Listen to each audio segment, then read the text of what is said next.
Hello everyone, how are you doing? This is Daryl Guberman, CEO of Guberman PMC LLC, a quality consulting firm here in Connecticut. As of August of this year, 2023, will be open for 12 years. This video today is based on another video that we did the other day. Have people lost their survival instincts? QA authority Daryl Guberman explains. Yes. We have some special guests here. Two of them couldn't show up today. It was Joe Biden, President Joe Biden, who said in an interview that don't worry, you take the injection of COVID and you'll not get the disease. You will not get the virus. We also have Mr. Joaquim Duacto of the Johnson & Johnson. He didn't show up at all, but we do have two special guests. We have Albert Bourla, and we also have Benjamin Netanyahu, Prime Minister, who worked with Mr. Bourla concerning Israel, and Israel being a test bed, a laboratory for Pfizer to do investigative work. Isn't that nice? Well, I will tell you this. All of these companies that I'm telling you right now, Johnson & Johnson, Pfizer, FDA, USDA, NIH, CDC, all sit and reside on the American National Standards Institute board. They're all harmoniously working together, cavorting together. You're going to find information about how a chairman of ANSI in 2009 called me up after exposing some improprieties, and he said, "Half a nut, fuck you." Yes, it's absolutely deplorable. A chairman of a 104-year-old company doing that. In 2022 June, we applied for a director at large because we felt that we can assist the small mom and pop shops, talk to the larger OEMs that they supply materials to, and we submitted a 54-page document. But to our surprise and disgust, who was the nominating chairman of this whole situation was Russ Cheney. Unbelievable. We thought we'd go in there and change your mission statement from half a nut, fuck you, to something more quality bearing.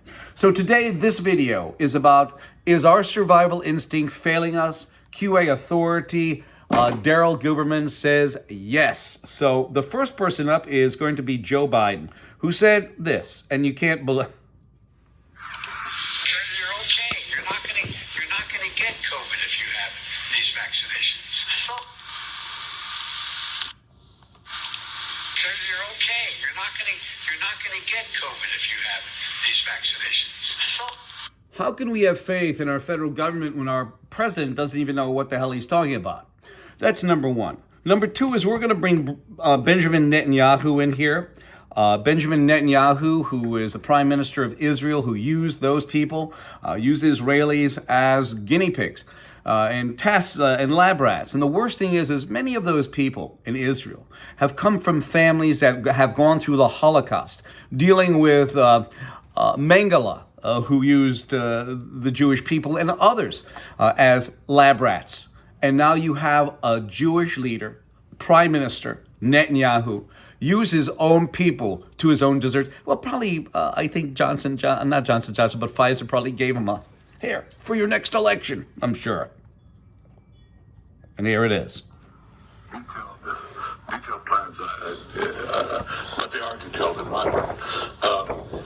We came out of COVID first. I described that in my book, my conversations with Albert Bourla at Pfizer. And I persuaded him to give tiny Israel the necessary vaccines to get us out first from the COVID.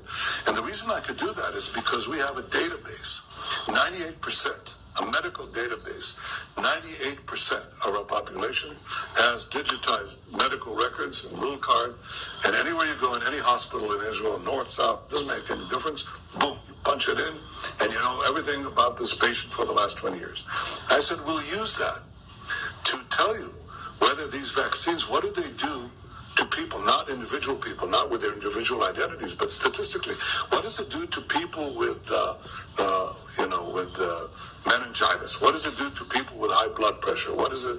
You want to know that. So Israel became, if you will, the lab for Pfizer, and that's how we did it. Israel became a lab for Pfizer. That's nice. I want to also tell you this. Johnson & Johnson and Pfizer sit on ANSI, ANSI, the American National Standards Institute board, right over by the FDA, CDC, NIH, and also FDA. Okay, Johnson & Johnson sit there. Okay. You also have the factor that both Johnson & Johnson and Pfizer skipped quality steps and standards and procedures, and what happened is they had a recall. Johnson & Johnson, I think 60 million vials of COVID contaminant injection, and you also had Pfizer with 15 million. The next one we're going to talk about is Albert Bourla. Albert Bourla, the CEO of Pfizer. And the funniest thing, sad thing though, is the sad thing that we have to say about Albert Bourla is that when people are mentioned about being sheeple or sheep, well, Albert Bourla can confess to that situation because he is a doctor of veterinary medicine. Yes, Albert Bourla can tell you that you're a sheeple right to your face. Tell you that you're a sheep for taking that. I know I've heard a lot of things around where I had to take it from my mother, I had to take it from my father, I had to take it from my job, but stand up. That's why I'm saying, is our survival instincts failing us? QA authority Daryl Guberman says yes. So we're going to have Albert Bourla here, and we have here he is. I want to ask you also about a very important issue of vaccine hesitancy. Even folks who get most of their vaccines normally might be hesitant about these vaccines because they were developed so quickly. What do you tell those folks who might be saying, well, I'm going to wait a few months before I get this one? I would tell them I wish that the situation was not so critical so that they can have the luxury to think about it. But the situation is as deadly as it could be right now, with the amounts of deaths or new cases that we are facing. So they need to think it twice. This is a vaccine that was developed without cutting corners from a company with 171 years of credentials. This is a vaccine that was developed in the spotlight, in the daylight, with all the data being put in servers.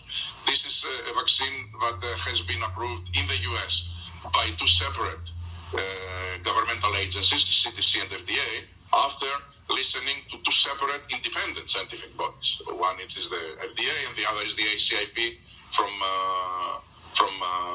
the CDC.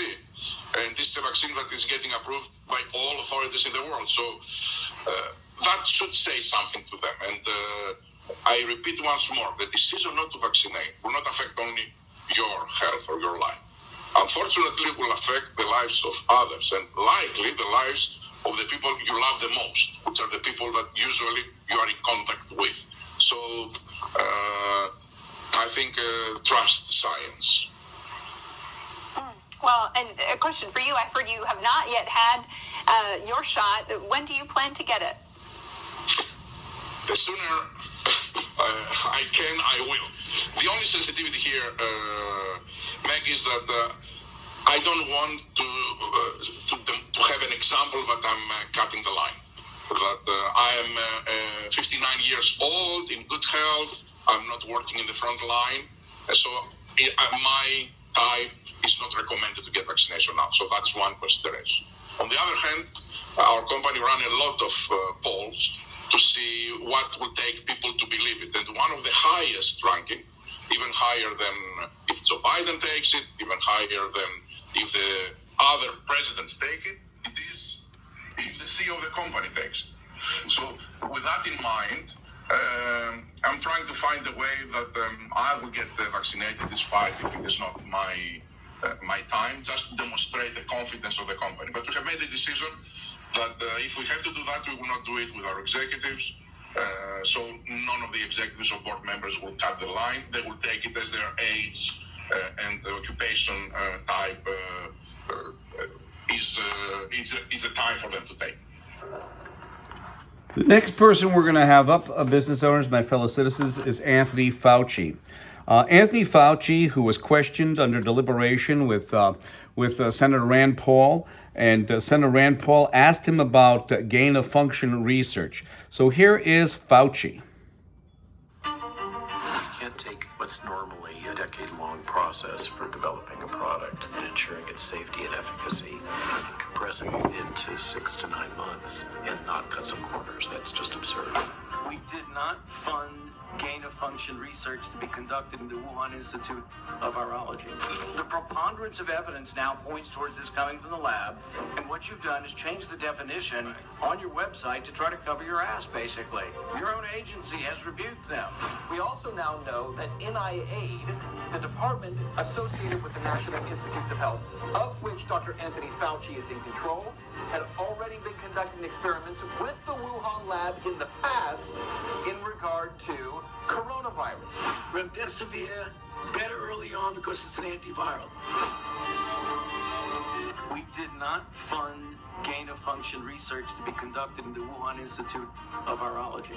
The preponderance of evidence now points towards this coming from the lab, and what you've done is change the definition on your website to try to cover your ass, basically. You can't take what's normally a decade-long process for developing a product and ensuring its safety and efficacy and compressing it into 6 to 9 months and not cut some corners. That's just absurd. We did not fund gain-of-function research to be conducted in the Wuhan Institute of Virology. This guy, Fauci, said the same thing. There's also a procedure that was written by the CDC, no less, in May of 2019, concerning biolevel 4 laboratories in Wuhan, not in Wuhan, China, but in China. And the one that they specified was Wuhan, China, and Wuhan, China only, that virology lab. There was a procedure, as I said, if you need it, I will gladly send it to you. CDC sits on there. You also have the FDA that sits on there. FDA also sits on ANAB's board, okay? And the FDA approved ANAB for third-party food safety certifications. But nevertheless, the FDA is sitting on ANAB's board. ANSI took over complete control over ANAB in 2018. The last thing I'm going to show you came out of a Chinese technical magazine. Here it is. I will gladly send it to you if you want it. 203-556-1493 or CEO, not CEO, but Daryl, TQRS@yahoo.com. It could be CEO-GPMC.com or CEO.Guberman-GPMC.com. You can do that, but the best email address, there's a ton of them, is Daryl, Daryl, TQRS@yahoo.com. You see this picture over here. This gentleman over here, Zhao Jinwu, has been involved with our quality since 1994. He is also, in that picture, the chief executive of the China National Accreditation Services located in Beijing, China. The ANSI and ANAB are underwriters for the IAF. So anybody who has complaints trying to sue China, you have to go after ANSI, ANAB because they too are underwriters. Within the context of this document, as Fauci said, he did not support gain-of-function research. This was taken from that magazine, and the first article of business is gain-of-function research. Gain-of-function. I'm going to leave it here, business owners, fellow citizens. I just wanted to expose you to this. The rest of the data will be down below in the description. The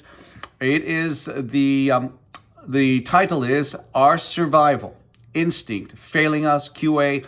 Daryl Guberman, QA authority. Daryl Guberman says yes.